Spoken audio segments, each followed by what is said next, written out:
may pagtuo sila Ginoo nga among mga masiran sa pulong Ginoo. Amo silang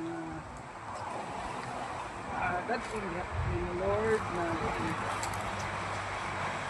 aming lugar din ni Lord na among kapasilungan Ginoo.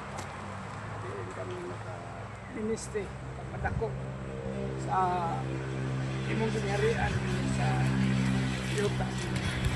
So, amat Lord, o atagi mi Lord, ang pagtuo ka ng Ginoo. Ay, kini mga butanga Lord, dili ni mo tabangan, wala gyud kami mahimo Lord. Amen. O padayon kami diha. Pangayo diha nimo Lord. Wala imposible nimo Ginoo. Ay diin kami mga imong alagad, nangita usab mga katawhan nga layo pa diha kanimo Lord. Amen. Jesus name. In Jesus name na maduol sila diha sa imong tiilan Ginoo. Makaila diha sa kanimo Ginoo.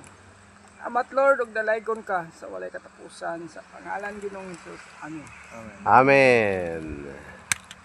Okay, sa dalay ko ng Diyos, salamat sa Ginoo. Nandito kami sa Niami sa Barangay Bidanhoan, Baybay City, Leyte.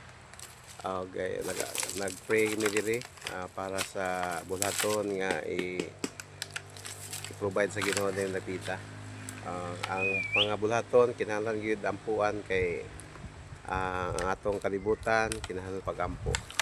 Dili sayon ang paghimo sa bulaton, pero ano lang tayo Diyos nga gamhanan nga mao'y magpahilo na sa tanan. Dalay ko ng Diyos ng adlaw, purihin ng Diyos.